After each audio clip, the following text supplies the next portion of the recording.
Hello everyone guys, कैसे हैं आप लोग। उम्मीद करता हूँ सब बढ़िया होंगे। सो गाइस, इन्वेस्टर प्राइड के एक ब्रांड न्यू वीडियो में आप लोगों का फिर से स्वागत है। और गाइस, आज के इस वीडियो में हम लोग बात करने वाले हैं कि अगर आप एक म्यूचुअल फंड इन्वेस्टर है और लॉन्ग टर्म के लिए इन्वेस्ट करना चाहते हैं म्यूचुअल फंड में, तो आपको फ्लेक्सी कैप फंड के साथ जाना चाहिए या फिर मल्टी कैप फंड के साथ जाना चाहिए। किस टाइप के इन्वेस्टर के लिए फ्लेक्सी कैप कैटेगरी के फंड काफी बेहतरीन बैठता है और किस टाइप के इन्वेस्टर के लिए मल्टी कैप फंड काफी बेहतरीन तरीके से बैठता है, तो इसी टॉपिक पे काफी डिटेल में गाइस बात करने वाला हूँ आज के इस वीडियो में। तो अगर आप प्लान कर रहे हैं मल्टी कैप फंड में इन्वेस्ट करने का या फिर फ्लेक्सी कैप कैटेगरी के फंड में इन्वेस्ट करने का, तो आज का वीडियो आपके लिए काफी ज्यादा इंटरेस्टिंग एंड इंपॉर्टेंट होने वाला है गाइस। इसके साथ साथ गाइस मैं आपको यही बताने वाला हूं कि अगर आपको फ्लेक्सी कैप कैटेगरी के फंड में इन्वेस्ट करना है तो कौन सा फंड है जो कि आपके लिए बेहतरीन हो सकता है। इन अगर आपको मल्टी कैप कैटेगरी के फंड में इन्वेस्ट करना है तो कौन सा फंड बेहतरीन हो सकता है आपके लिए मल्टी कैप कैटेगरी से। तो आज का वीडियो जैसे मैंने आपको बताया काफी ज्यादा इंपॉर्टेंट होने वाला है आप सभी के लिए, तो बने रहिएगा थ्रू द वीडियो गाइस। वहीं गाइस, अगर आप साल 2023 में इन्वेस्ट करना चाहते हैं स्मॉल कैप कैटेगरी के फंड में और आप कंफ्यूज है कि भाई आपके लिए कौन सा फंड बेहतरीन हो सकता है साल 2023 में,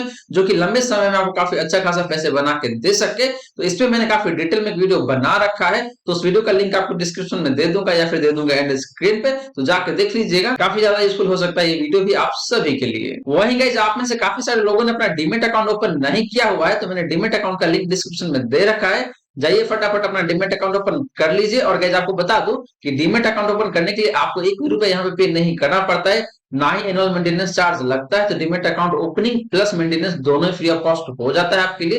तो जाइए फटाफट अपना डीमेट अकाउंट ओपन कर लीजिए और अपना इन्वेस्टमेंट जर्नी स्टार्ट कर दीजिए ऑफ स्टॉक्स के साथ गाइस। तो चलिए गाइस, स्टार्ट करते हैं आज का video. But guys, video start करने से पहले फटाफट कर दीजिए इस वीडियो को लाइक। इन चैनल आपने अभी तक सब्सक्राइब नहीं किया हुआ है देन प्लीज सब्सक्राइब कीजिए चैनल को।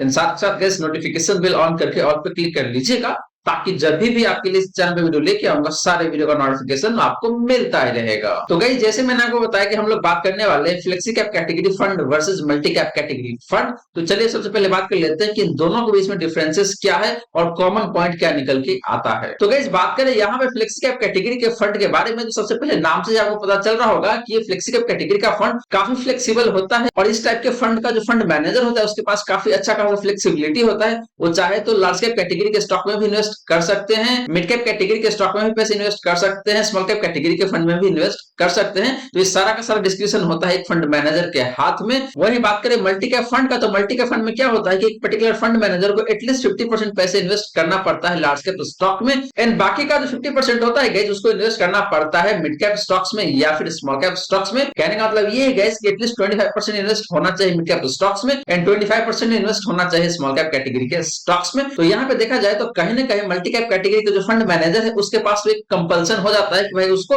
एटलीस्ट 50% इन्वेस्ट करना है लार्ज कैप कैटेगरी के स्टॉक में एंड 50% इन्वेस्ट करना पड़ जाता है small cap and mid cap category के स्टॉक में। तो गाइस, यहाँ पे देखें तो कई बार ना ये अच्छी बात हो जाता है, क्योंकि बाय डिफॉल्ट आपका 50% पैसे चला जाता है स्मॉल कैप कैटेगरी के एंड मिड कैप कैटेगरी के स्टॉक में। तो लंबे समय में small cap and mid cap काफी अच्छे तरीके से प्रॉफिट आपको बना के देता है। तो इसीलिए मल्टी कैप फंड आपको ज्यादा वेल्थ जनरेट करके दे सकता है लंबे समय में। वहीं बात करें फ्लेक्सी कैप कैटेगरी के फंड के ऊपर, तो पूरा डिपेंड करता है फ्लेक्सी कैप कैटेगरी के फंड के मैनेजर के ऊपर। तो मैनेजर चाहेगा तो वह अपना इन्वेस्टमेंट बढ़ा सकता है लार्ज कैप स्टॉक्स में, या फिर चाहे तो मिड कैप स्टॉक में बढ़ा सकता है या फिर घटा भी सकता है। सिमिलरली स्मॉल कैप स्टॉक में बढ़ा भी सकता है या फिर घटा भी सकता है। तो कहीं ना कहीं देखा जाए तो डिस्क्रिप्शन की वजह से कई बार ना फ्लेक्सी कैप कैटेगरी के स्टॉक अंडर परफॉर्म करने लग जाता है। तो अगर आप एक हाई रिस्क इन्वेस्टर है, दैट केस आपको डेफिनेटली मैं सजेस्ट करूंगा कि आप जाए मल्टी कैप फंड के साथ। वहीं अगर आपका रिस्क प्रोफाइल मॉडरेट नेचर का है, दैट केस आप जा सकते हैं फ्लेक्सी कैप कैटेगरी के फंड के साथ गाइस। तो गाइस, ये रही बात आपका कुछ basic information about flexi cap fund and multi cap fund. अब चलिए गाइस, बात कर लेते हैं पारंपरिक flexi cap fund and quantitative fund के बारे में, और सबसे पहले बात कर लेते हैं इन दोनों फंड का बेसिक डिटेल्स का। तो गाइस, सबसे पहले बात करें इन दोनों ही फंड का बेसिक डिटेल्स का, तो पहले बात कर लेते हैं यहाँ पे पारंपरिक फ्लेक्सी कैप फंड का। एंड बात करेगा जिस फंड का फंड साइज यानी कि एसेट अंडर मैनेजमेंट का, तो वो निकल के आता है यहाँ पे आपका 32,290 करोड़ का। बात करेगा इस क्वांटिटेटिव फंड का, तो इस फंड का जो फंड साइज है वो निकल के आता है यहाँ पे आपका 4,062 करोड़ का। वहीं बात करेगा एक्सपेंस रेशियो का, तो यहाँ पे पारंपरिक फ्लेक्सी कैप फंड का जो एक्सपेंस रेशियो है वो निकल के आता है यहाँ पे आपका 0.73% का। बात करेगा इस क्वांटिटेटिव फंड का एक्सपेंस रेशियो का तो निकल के आता है यहाँ पे आपका 0.5% का। बात करें गाइस लॉन्च डेट का, यानी कि इन दोनों फंड का इंसेप्शन कब हुआ था, तो पहले बात करें पराग पारिक फ्लेक्स के फंड का, तो इस फंड का जो लॉन्च डेट निकल के आता है, जो निकल के आता है यहाँ पे आपका मई 2013 का। तो देखा जाए तो इस फंड को मोटा मोटी 9.5 से 10 साल के आसपास में हो चुका है। आप ये कह लीजिए कि अभी इस फंड को 10 साल होने ही वाला है मई 2023 में। बात करें गाइस क्वांट एक्टिव फंड का, तो इस फंड को मोटा मोटी देखें तो 10 साल या फिर कह लीजिए 10 साल से ऊपर हो चुका है, क्योंकि इस फंड का जो लॉन्च डेट है जो निकल के आता है यहाँ पे आपका जनवरी 2013। तो इस फंड को ऑलरेडी 10 साल से ऊपर हो चुका है। बात करें गाइस इन दोनों फंड का बेंचमार्क इंडेक्स का, तो पहले बात करें यहाँ पे पराग पारिक फ्लेक्सी का फंड का, तो इस फंड का जो बेंचमार्क इंडेक्स है जो निकल के आता है यहाँ पे आपका निफ्टी 500 टीआरआई। बात करें क्वांट एक्टिव फंड का, तो इस फंड का जो बेंचमार्क इंडेक्स है वो निकल के आता है यहाँ पे आपका निफ्टी 500 मल्टी कैप टीआरआई। तो गाइस बात करें यहाँ पे इन दोनों फंड का बेसिक डिटेल्स का, तो दोनों फंड का बेसिक डिटेल्स मुझे काफी सही दिखता है। हालांकि पराग पारिक फ्लेक्सी का फंड का जो फंड साइज है ये काफी हाई साइड में देखने को मिलता है। वहीं बात करें एक्सपेंस रेशियो का, तो दोनों फंड का एक्सपेंस रेशियो मोटा मोटी सिमिलर लाइन पे ही है, ज्यादा का डिफरेंस आपको देखने को मिलेगा नहीं। बात करें गाइस लॉन्च डेट का, या फिर आप ऐसा कह लीजिए कि दोनों फंड का एज का बात करें, तो दोनों फंड का एज मुझे काफी सही दिखता है, 9.5 साल से लेकर 10 साल के आसपास में हो चुका है। तो दोनों ही फंड काफी अच्छा फंड है एज के मामले में। एंड बेंचमार्क की भी बात करें तो बेंचमार्क भी अपने अपने जगह पे काफी सही है, कहीं कोई दिक्कत वाली बात नहीं है गाइस। तो गाइस ये रही बात आपका इन दोनों फंड का बेसिक डिटेल्स का। अब चलिए गाइस बात कर लेते हैं इन दोनों फंड का लमसम रिटर्न का। बट गाइस वीडियो में आगे बढ़ने से पहले अगर आपने वीडियो को अभी तक लाइक नहीं किया हुआ है देन प्लीज वीडियो को लाइक करें, इन चैनल भी साथ के साथ सब्सक्राइब कर ही लीजिएगा, क्योंकि इसी तरीके का कंटेंट मैं लेके आता रहता हूं इस चैनल पे।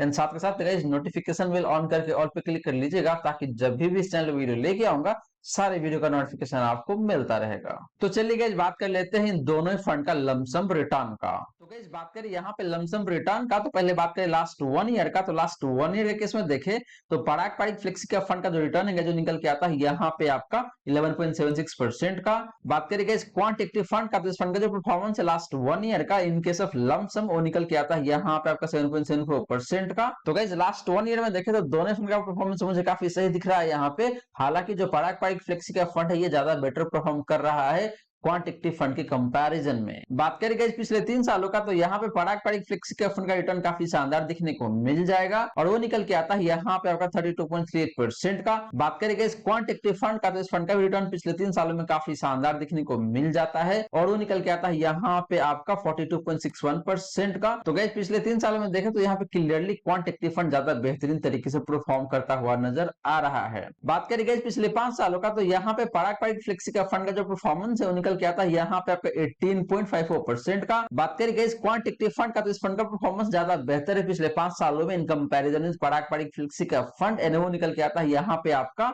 21.01% का। तो guys similar to last 3 year, last 5 के केस में भी देखिए तो यहाँ पे क्वांट एक्टिव फंड ज्यादा बेहतर तरीके से परफॉर्म करता हुआ नजर आ रहा है। वहीं बात करेंगे जिन दोनों फंड का ऑल टाइम रिटर्न का, यानी कि जब से फंड लॉन्च हुआ था तब से लेकर अभी तक का क्या रिटर्न रहा है इन दोनों फंड का। पहले बात करें यहाँ पे पराग पारिक फ्लेक्सी का फंड का, तो इस फंड का जो रिटर्न निकल के आता है ऑल टाइम के केस में वो निकल के आता है यहाँ पे आपका 18.86% का, ऑलमोस्ट 19% कह सकते हैं आप। बात करेंगे इस क्वांट एक्टिव फंड का, तो इस फंड का जो ऑल टाइम रिटर्न है वो काफी बेहतर दिखने को मिल जाएगा यहाँ पे, और वो निकल के आता है यहाँ पे आपका 19.55% का। तो guys similar to last 3 year and last 5 year all time के केस में भी देखे तो यहाँ पे क्वांट एक्टिव फंड ज्यादा बेहतर तरीके से परफॉर्म करता हुआ नजर आ रहा है। एंड गाइस इनिशियली मैंने आपको बताया था कि भाई अगर आप एक हाई रिस्क इन्वेस्टर है, आप बहुत ज्यादा रिस्क लेना जानते हैं और बहुत ज्यादा रिस्क लेना चाहते हैं, इन दैट केस आपको मल्टी कैप फंड के साथ जाना चाहिए, क्योंकि मल्टी कैप फंड में ना बाय डिफॉल्ट 50% इन्वेस्ट हो जाता है mid cap and small cap stocks में। तो यहाँ पे रिस्क लेवल तो बढ़ जाता है, लेकिन गाइस इसके साथ साथ रिटर्न भी ज्यादा मिलने का जो चांस है वो भी बढ़ जाता है। तो इसीलिए अगर आप एक हाई रिस्क इन्वेस्टर है इन दैट केस आपको चूज करना चाहिए क्वांट एक्टिव फंड। एंड अगर आपका रिस्क प्रोफाइल थोड़ा सा मॉडरेट है या फिर कह लीजिए मॉडरेटली हाई है, इन दैट केस आपको चूज करना चाहिए पराग पारिक फ्लेक्सी कैप फंड, या फिर कह लीजिए फ्लेक्सी कैप कैटेगरी के फंड को चूज करना चाहिए। तो गाइस ये रही बात आपका इन दोनों ही फंड का लमसम रिटर्न का। और गाइस लमसम के केस में देखो तो यहाँ पे दोनों फंड का परफॉर्मेंस काफी बेहतरीन है। क्वांट एक्टिव फंड मुझे ज्यादा बेहतर दिखता है, क्योंकि इस फंड ने पिछले 3 सालों में, पिछले 5 सालों में, मोटा मोटी कह लीजिए पिछले 10 सालों में सबसे बेहतरीन तरीके से परफॉर्म किया हुआ है। वहीं बात करें पराग पारिक फ्लेक्सी का फंड का, तो इसका परफॉर्मेंस लास्ट 1 ईयर में जरूर बेहतर दिखने को मिल रहा है, लेकिन इसके बाद बात करें बाकी के टाइम फ्रेम में तो वहां पे क्वांट एक्टिव फंड ज्यादा बेहतरीन तरीके से परफॉर्म कर रहा है। अब चलिए गाइस बात कर लेते हैं इन दोनों ही फंड का एसआईपी रिटर्न का। गाइस बात करें इसे फिर रिटर्न का, तो पहले बात करें यहाँ पे लास्ट 1 ईयर का। तो लास्ट 1 ईयर के केस में देखें तो पराग पारिक फ्लेक्सी के फंड का जो परफॉर्मेंस निकल के आता है, जो निकल के आता है यहाँ पे आपका 17.27% का। बात करिएगा इस क्वांट एक्टिव फंड का, तो इस फंड का जो परफॉर्मेंस निकल के आता है लास्ट 1 ईयर का, वो निकल के आता है यहाँ पे आपका 7.08% का। तो guys similar to lump sum return SIP के केस में भी देखें तो लास्ट 1 ईयर में यहाँ पे पराग पारिक फ्लेक्सी का फंड बाजी मारता हुआ नजर आ रहा है, क्योंकि इसका परफॉर्मेंस काफी बेहतरीन है लास्ट 1 ईयर में 17.27% का। वही बात करें क्वांट एक्टिव फंड का, तो इस फंड का परफॉर्मेंस खराब नहीं है, काफी एवरेज रिटर्न है पिछले 1 साल में एसआईपी के केस में भी। गई बात करेगा पिछले 3 सालों का, तो यहाँ पे पराग पारिक फ्लेक्सी का फंड का जो परफॉर्मेंस है वो निकल के आता है यहाँ पे आपका 18.14% का। बात करेगा इस क्वांट एक्टिव फंड का, तो इस फंड का परफॉर्मेंस जो निकल के आता है पिछले 3 सालों का, वो निकल के आता है यहाँ पे आपका 23.5% का। तो guys similar to lump sum return SIP case में भी देखे तो पिछले 3 सालों में क्वांट एक्टिव फंड ने ज्यादा बेहतरीन तरीके से परफॉर्म किया हुआ है, यानी इसने आपको मोटा मोटी 23.5% का रिटर्न दिया हुआ है, जो कि अपने आप में काफी शानदार रिटर्न माना जाता है। बात करेंगे पिछले 5 सालों का, तो यहाँ पे पराग पारिक फ्लेक्सी का फंड का जो परफॉर्मेंस है वो निकल के आता है यहाँ पे आपका 20.43% का। बात करेंगे इस क्वांट एक्टिव फंड का, तो इस फंड का जो परफॉर्मेंस निकल के आता है पिछले 5 सालों का, वो निकल के आता है यहाँ पे आपका 27.77% का। तो guys similar to last 3 year, last 5 year के केस में भी देखो तो यहाँ पे अगेन क्वांट एक्टिव फंड का परफॉर्मेंस काफी बेहतरीन दिखने को मिलता है, यानी इसने आपको यहाँ पे 27.77% का रिटर्न जनरेट करके दिया हुआ है, जो कि अपने आप में काफी शानदार रिटर्न माना जाएगा। गाइस तो गाइस ये रही बात आपका इन दोनों ही फंड का एसआईपी रिटर्न का। और गाइस यहाँ पे भी देखे तो जैसे हमने देखा था लमसम के केस में, एसआईपी के केस में भी दोनों फंड का परफॉर्मेंस काफी बेहतरीन है। लास्ट 1 ईयर में पराग पारिक फ्लेक्सी का फंड ने काफी सही तरीके से परफॉर्म किया हुआ है, लेकिन इसके अलावा अगर आप बात करते हैं पिछले 3 सालों का या फिर पिछले 5 सालों का, तो यहाँ पे क्वांट एक्टिव फंड ज्यादा बेहतरीन तरीके से परफॉर्म करता हुआ नजर आ रहा है। गाइस अब चलिए गाइस बात कर लेते हैं इन दोनों ही फंड का इक्विटी एलोकेशन का, और देखते हैं कि इक्विटी एलोकेशन के मामले में दोनों में से कौन सा फंड ज्यादा बेहतर निकल के आता है। तो बात करें गाइस यहाँ पे इक्विटी एलोकेशन का, तो पहले बात कर लेते हैं लार्ज कैप एलोकेशन का। तो लार्ज कैप के केस में देखें तो पराग पारिक फ्लेक्सी का फंड का जो एलोकेशन निकल के आता है वो निकल के आता है यहाँ पे आपका 58.01% का। बात करें गाइस क्वांट एक्टिव फंड का, तो इस फंड का जो एलोकेशन निकल के आता है लार्ज कैप स्टॉक्स में, वो निकल के आता है यहाँ पे आपका 38.85% का, मोटा मोटी 39% कह सकते हैं आप। तो गाइस लार्ज कैप एलोकेशन के मामले में देखें तो यहाँ पे पराग पारिक फ्लेक्सी का फंड ज्यादा पैसे इन्वेस्ट करता है लार्ज कैप स्टॉक्स में, एंड क्वांट एक्टिव फंड देखें तो यहाँ पे सिर्फ 39% इन्वेस्ट कर रहा है लार्ज कैप स्टॉक्स में। इसका मतलब ये है कि पराग पारिक फ्लेक्सी का फंड के जो रिटर्न है उसमें ज्यादा स्टेबिलिटी आपको मिल सकता है। लेकिन बात करें क्वांट एक्टिव फंड का, तो यहाँ पे लार्ज कैप स्टॉक कम होने की वजह से इसमें स्टेबिलिटी कम हो सकता है गाइस, बट गाइस इसका मतलब ये नहीं है कि क्वांट एक्टिव फंड खराब है, इसका रिटर्न आपको ज्यादा बेहतर दिखने को मिलेगा, जैसे हमने देखा था एसआईपी के केस में भी एंड लमसम के केस में भी। बात करें गाइस मिड कैप एलोकेशन का, तो यहाँ पे पराग पारिक फ्लेक्सी का फंड का जो एलोकेशन निकल के आता है मिड कैप स्टॉक्स में, वो निकल के आता है यहाँ पे आपका 3.36% का। क्वांट एक्टिव फंड की बात करें तो इस फंड का जो एलोकेशन निकल के आता है मिड कैप स्टॉक्स में, वो निकल के आता है यहाँ पे आपका 16.06% का। तो guys as expected quant active fund का एलोकेशन ज्यादा निकल के आता है मिड कैप स्टॉक्स में। इसका मतलब ये है गाइस कि क्वांट एक्टिव फंड का रिटर्न ज्यादा बेहतर हो सकता है, लेकिन साथ के साथ इसका रिस्क भी थोड़ा सा बढ़ जाता है गाइस। बात करें गाइस स्मॉल कैप एलोकेशन का, तो यहाँ पे पराग पारिक फ्लेक्सी का फंड का जो एलोकेशन निकल के आता है स्मॉल कैप स्टॉक्स में, वो निकल के आता है यहाँ पे आपका 6.61% का।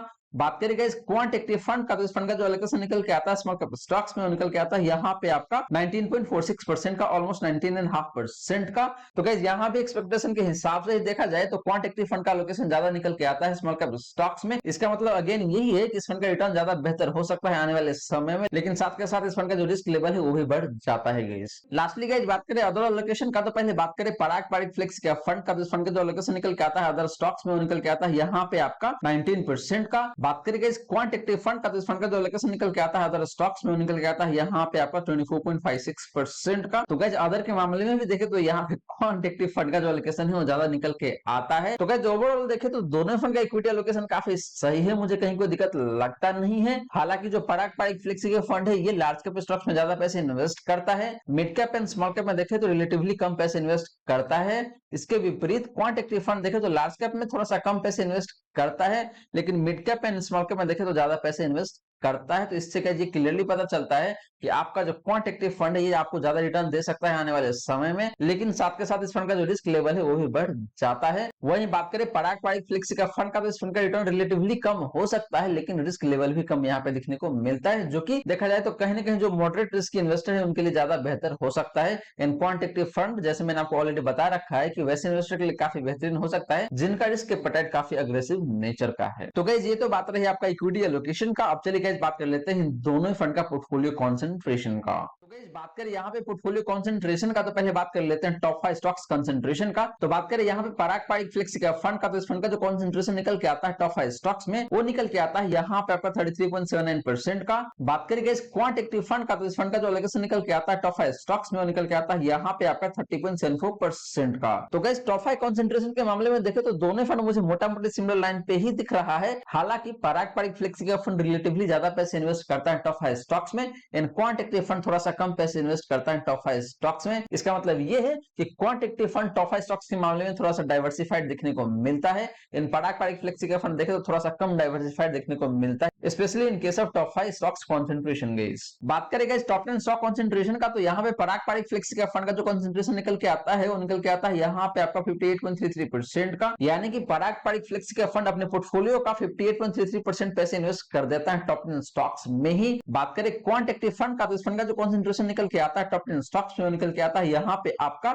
46.54% का। तो guys similar to top 5 stock concentration, top 10 stock concentration के मामले में भी देखें तो यहाँ पे क्वांट एक्टिव फंड का कंसंट्रेशन कम निकल के आता है। इसका मतलब अगेन गाइस यही निकल के आता है कि ये फंड ज्यादा डाइवर्सिफाइड देखने को मिलता है इन कंपैरिजन में पराग पारिक फ्लेक्सी का फंड। लास्टली गाइस बात करें यहाँ पे टॉप 3 सेक्टर कंसंट्रेशन का, तो बात करें पराग पारिक फ्लेक्सी का फंड का, तो इस फंड का जो कंसंट्रेशन निकल के आता है टॉप 3 सेक्टर में, वो निकल के आता है यहाँ पे आपका 37.5% का। बात करें गाइस क्वांट एक्टिव फंड का, तो इस फंड का जो कंसंट्रेशन निकल के आता है टॉप 3 सेक्टर में, निकल के आता है यहाँ पे आपका 28.79% का, मोटा मोटी 29% कह सकते हैं आप। तो गाइस ये रही बात आपका इन दोनों ही फंड का पोर्टफोलियो कंसंट्रेशन का। और गाइस यहाँ पे देखें तो अक्रॉस द पैरामीटर आपका जो क्वांट एक्टिव फंड है, ये फंड ज्यादा डाइवर्सिफाइड देखने को मिलता है। कहने का मतलब ये है गाइस कि क्वांट एक्टिव फंड का कंसंट्रेशन लेवल कम देखने को मिलता है इन कंपैरिजन में पराग पारिक फ्लेक्सी का फंड। तो गाइस ये रही बात आपका इन दोनों ही फंड का पोर्टफोलियो कंसंट्रेशन का। और गाइस यहाँ पे देखें तो अक्रॉस द पैरामीटर आपका जो क्वांट एक्टिव फंड है, ये फंड ज्यादा डाइवर्सिफाइड देखने को मिलता है। कहने का मतलब ये है गाइस कि क्वांट एक्टिव फंड का कंसंट्रेशन लेवल कम देखने को मिलता है इन कंपैरिजन में पराग पारिक फ्लेक्सी का फंड। अब चलिए गाइस बात कर लेते हैं इन दोनों ही फंड का टॉप 10 होल्डिंग्स का। तो गाइस बात करें यहाँ पे टॉप 10 होल्डिंग का, तो पहले बात कर लेते हैं पराग पारिक फ्लेक्सी का फंड का। तो इस फंड का जो टॉप 10 होल्डिंग का जो पहला स्टॉक निकल के आता है, जो स्टॉक है यहाँ पे आपका एचडीएफसी लिमिटेड। सेकंड स्टॉक जो निकल के आता है, जो स्टॉक है यहाँ पे आपका आईटीसी लिमिटेड। फिर आपका यहाँ पे Bajaj holdings and investment limited. फिर निकल के आता है यहाँ पे आपका आईसीआईसीआई बैंक लिमिटेड। फिर निकल के आता है यहाँ पे आपका एक्सिस बैंक लिमिटेड। फिर निकल के आता है यहाँ पे आपका माइक्रोसॉफ्ट कॉर्पोरेशन। फिर निकल के आता है यहाँ पे आपका एचसीएल टेक्नोलॉजी लिमिटेड। फिर निकल के आता है यहाँ पे आपका अल्फाबेट आईएनसी। फिर निकल के आता है यहाँ पे आपका कोल इंडिया लिमिटेड। एंड लास्टली है यहाँ पे आपका power grid corporation of India limited. Because ये टॉप 10 स्टॉक है, और टॉप 10 स्टॉक देखे तो सारा का सारा मुझे लार्ज कैप स्टॉक से ही दिखने को मिलता है। और गाइस यहाँ पे देखे तो इक्का दुक्का स्टॉक आपको फॉरेन इक्विटी भी मिल जाएगा, स्पेशली अगर आप बात करते हैं यहाँ पे माइक्रोसॉफ्ट कॉर्पोरेशन का या फिर अल्फाबेट आईएनसी का। तो पराग पारिक फ्लेक्सी का फंड की बात करें तो ये अपने पोर्टफोलियो का मोटा मोटी 17 से 18% इन्वेस्ट करता है फॉरेन इक्विटी में। तो इसीलिए आपको यहाँ पे टॉप 10 स्टॉक में अल्फाबेट दिख रहा है, या फिर आपको माइक्रोसॉफ्ट कॉर्पोरेशन भी दिखने को मिल रहा है। तो गाइस पराग पारिक फ्लेक्सी का फंड का टॉप 10 होल्डिंग मुझे काफी सही दिखता है, कहीं कोई दिक्कत वाली बात नहीं है यहाँ पे।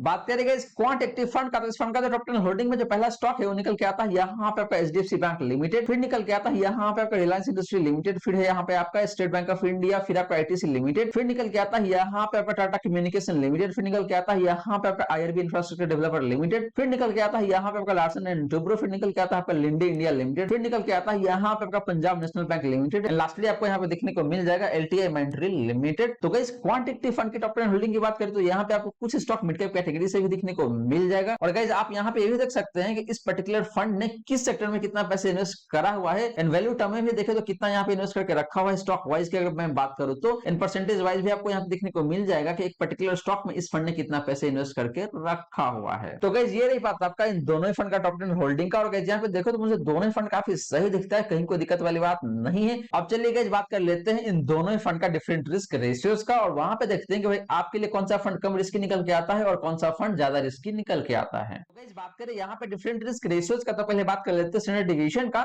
तो बात करें पराग पारिक फ्लेक्सी का फंड का, तो इस फंड का स्टैंडर्ड डिवीजन निकल के आता है यहाँ पे आपका 14.09 का। बात करें गाइस क्वांट एक्टिव फंड का, तो इस फंड का स्टैंडर्ड डिवीजन निकल के आता है यहाँ पे आपका 18.5% का। तो गाइस स्टैंडर्ड डिवीजन के मामले में देखें तो यहाँ पे पराग पारिक फ्लेक्सी का फंड ज्यादा बेहतर दिख रहा है, क्योंकि इस फंड का स्टैंडर्ड डिविएशन कम निकल के आता है। एंड गाइस जिस फंड का स्टैंडर्ड डिविएशन जितना कम होता है उतना ही अच्छा माना जाता है। इससे पता चलता है कि उस पर्टिकुलर फंड का रिटर्न ज्यादा वोलेटाइल नहीं रहता है, या फिर ऐसा कह लीजिए कि उस पर्टिकुलर फंड का रिटर्न कम वोलेटाइल रहता है। तो यहाँ पे आपका जो पारंपरिक फंड है ये फंड ज्यादा बेहतर दिख रहा है in term of standard deviation guys. बात करें साफ रेशियो का, तो यहाँ पे पारंपरिक फ्लेक्सी फंड का जो साफ रेशियो है, बात करें साफ रेशियो का, तो पारंपरिक फ्लेक्सी फंड का जो साफ रेशियो है वो निकल के आता है यहाँ पे आपका 1.43 का। बात करें इस क्वांटिटेटिव फंड का, तो इस फंड का जो साफ रेशियो है ये रिलेटिवली ज्यादा बेहतर दिखने को मिलता है और वो निकल के आता है यहाँ पे आपका 1.53 का। वहीं बात करें इस ट्रेनर रेशियो का, तो पारंपरिक फ्लेक्सी फंड का जो ट्रेनर रेशियो है वो निकल के आता है यहाँ पे आपका 0.29 का। बात करें इस क्वांटिटेटिव फंड का, तो गाइस कोइंसिडेंटली इस फंड का भी ट्रेनर रेशियो सेम ही दिखने को मिलता है और वो निकल के आता है यहाँ पे आपका 0.29 का।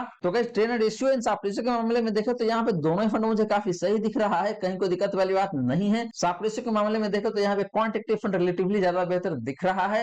इन ट्रेनर रेशियो के मामले में देखें तो दोनों फंड सेम ही दिखने को मिलता है। इनगाइस आपको बता दूं कि साफ रेशियो एंड ट्रेनर रेशियो जितना ज्यादा होता है उतना ही अच्छा माना जाता है, क्योंकि ट्रेनर रेशियो एंड साफ रेशियो ज्यादा होने से ये पता चलता है कि उस पर्टिकुलर फंड का जो रिस्क एडजस्टेड रिटर्न है वो उतना ही ज्यादा बेहतर रहता है गाइस। लास्टली बात करेंगे यहाँ पे अल्फा का, तो पारंपरिक फ्लेक्सी का फंड का जो अल्फा है वो निकल के आता है यहाँ पे आपका 8.58% का। बात करेंगे इस क्वांटिटेटिव फंड का, तो इस फंड का जो अल्फा है वो निकल के आता है यहाँ पे आपका 8.45% का। तो गाइस अल्फा के केस में भी देखें तो दोनों फंड का अल्फा मुझे काफी सही दिख रहा है, कहीं कोई दिक्कत वाली बात नहीं है। हल्का सा डिफरेंस है दोनों फंड के अल्फा के बीच में, जो कि एकदम माइनर सा डिफरेंस माना जाएगा। तो गाइस ये रही बात आपका इन दोनों फंड का डिफरेंट रिस्क रेशियोज का। और गाइस यहाँ पे देखें तो ओवरऑल दोनों फंड मुझे काफी सही दिखता है। हालांकि स्टैंडर्ड डिविएशन के मामले में हमने देखा कि आपको जो पारंपरिक फ्लेक्सी का फंड है ये फंड ज्यादा बेहतर दिखता है, क्योंकि इस फंड का स्टैंडर्ड डिविएशन कम निकल के आता है। इन क्वांटिटेटिव फंड का स्टैंडर्ड डिविएशन ज्यादा निकल के आता है। इसका मतलब ये है कि इस फंड का रिटर्न ज्यादा वोलेटाइल रहता है। इसके अलावा बात करें साफ रेशियो का या फिर ट्रेनर रेशियो का या फिर अल्फा का, तो दोनों ही फंड मुझे काफी सही दिख रहा है, कहीं कोई दिक्कत वाली बात नहीं है गाइस। तो गाइस ये रही सारी बातें जो हमने किया आज के इस वीडियो में। और गाइस यहाँ पे मैंने आपको बताया कि भाई आपके लिए फ्लेक्सी कैप कैटेगरी के फंड बेहतर हो सकता है या फिर मल्टी कैप कैटेगरी के फंड। इन गाइस इसके साथ साथ मैंने आपको ये भी बताया कि अगर आप फ्लेक्सी कैप कैटेगरी के फंड के साथ इन्वेस्ट करना चाहते हैं तो आपके लिए कौन सा फंड बेहतर हो सकता है। फॉर एग्जांपल मैंने आपको यहाँ पे बताया पारंपरिक फ्लेक्सी कैप फंड। वहीं अगर आपको लगता है कि भाई आप ज्यादा रिस्क लेना चाहते हैं, दैट केस मैंने आपको ये भी बताया कि आपको जाना चाहिए मल्टी कैप फंड के साथ। मल्टी कैप कैटेगरी का कौन सा फंड है जो कि आपके लिए बेहतरीन हो सकता है लंबे समय में, तो फंड है आपका यहाँ पे क्वांटिटेटिव फंड। तो गाइस आशा करता हूं जितनी भी बातें मैंने बताने की कोशिश किया है सारी बातें आपको समझ में आ गया होगा। मन में अगर कोई डाउट है, क्वेश्चन है, तो फटाफट कमेंट सेक्शन में पूछ लीजिए, आपके क्वेश्चन का रिप्लाई मैं कर दूंगा। वहीं गाइस अगर आप चाहते हैं कि मैं आपका म्यूचुअल फंड पोर्टफोलियो को रिव्यू करूं तो आप अपना mutual fund portfolio comment section में मेंशन